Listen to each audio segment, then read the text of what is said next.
internet is full of videos like, I leave Germany after 5 years. I choose to leave Germany.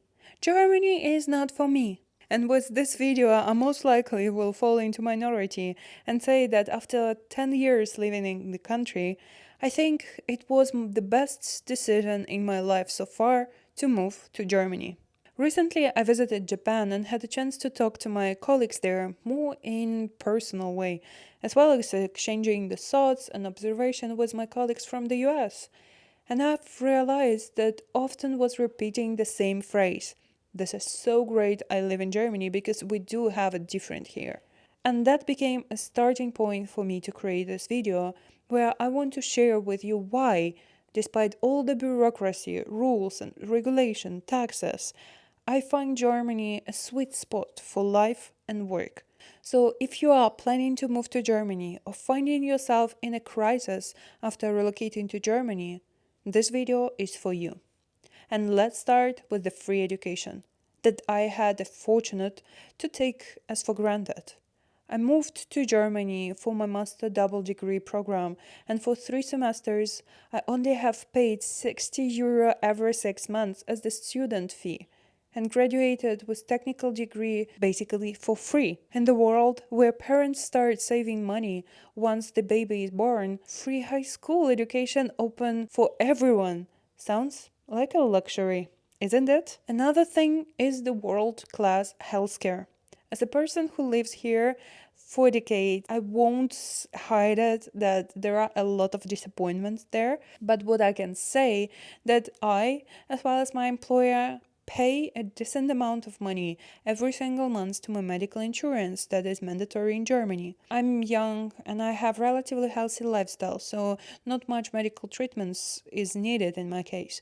But whenever I hear any stories about serious health issues, people get high level of medical treatments that is needed almost for free.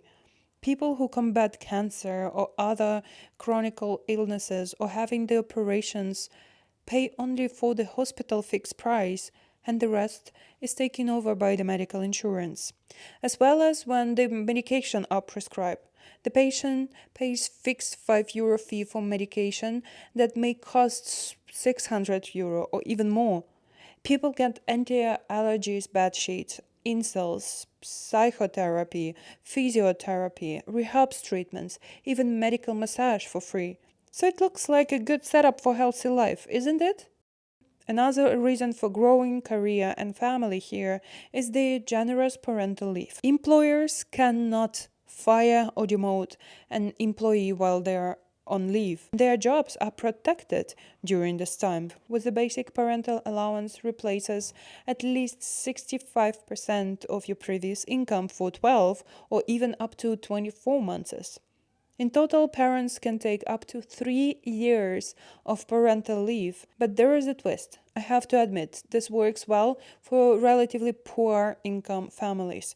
Hence, families who has the total annual income above €175,000 are no longer eligible for allowance if the birth date of their child is after the 1st of April 2025.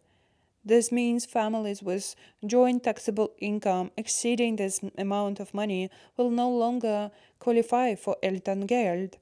I know this is sour, because upper middle class pays the highest income tax and receives no financial support for parenting. But another thing I appreciate is the paid leave in Germany. If we are comparing to other world's leading countries, it's really good. By law, people employed in Germany are provided with 26 days of paid leave. In my case, company provides 30 days paid leave within 1 calendar year, and optionally we received this year plus 2 paid days off as a bonus. Sick leave also is a more human-oriented. An employee can stay at home on a sick leave for 2 days or, in my case, for 3 days without any medical certificate. Of course, that sounds like it's easy to abuse the system that works like this, but indeed, I haven't personally seen anyone taking advantage of the sick leave days policy. But what I have observed How people got on the long sick leave due to the burnout, for example, and got their back protected with the job secured and necessary treatment covered by the medical insurance. Talking about corporate culture in general, I see it as very different to the US or Japan, for example, and matches more like a Scandinavian values of work-life balance. More and more people prioritize the life and work reduced hours, like 32 or 35 hours per week, to be able to enjoy other spheres of their lives. Traveling, volunteering, learning new skills, taking care of kids or elderly parents, or simply have more time for their families and hobbies in general. In Germany, it's not considered as the low commitment to work, and I have to say there are still plenty of ambitious people who prioritize career in their life. Quite often, I see more senior professionals doing this, and I think one day I probably will be in this team as well. One more good reason for me to choose Berlin as my new place to live in particular, it's the language. Due to the high rate of international companies and people from abroad, I can speak from my personal experience, of course, that over the past 10 years working in Germany, I have always been able to find a job in English-speaking environment. I know that speaking German is a sign of respect if one chooses to settle down in this country, but many people think that without speaking German, it's nearly impossible to work and live here. But I personally got lucky with my employers, who are creating the diverse workplace where everyone has no language barriers. And I know for sure that it's heavily dependent on the city as well.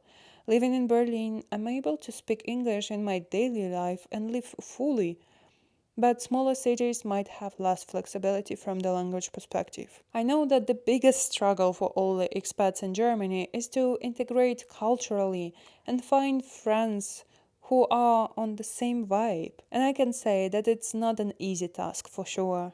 Personally, I don't have German friends here, but I do have so many friends with immigrants' backgrounds that makes us even closer. Hence, we can understand each other even better and get exposed to different cultural backgrounds.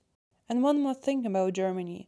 I would give a credit for a clear path to get the visa, residence permit, and even get the citizenship. And I can say I went through all those stages and was able to figure that out and get used to the bureaucratic requirements. So now officially I have German citizenship. In fact, I won't be able to call Germany my motherland. And you know what? That's all right. I have my history, I keep the legacy while building my new life as an adult in the new country I personally and consciously choose and adopting the cultural heritage I have here. I think one day I'll be a mother to my kids who will call Germany their home place, their motherland.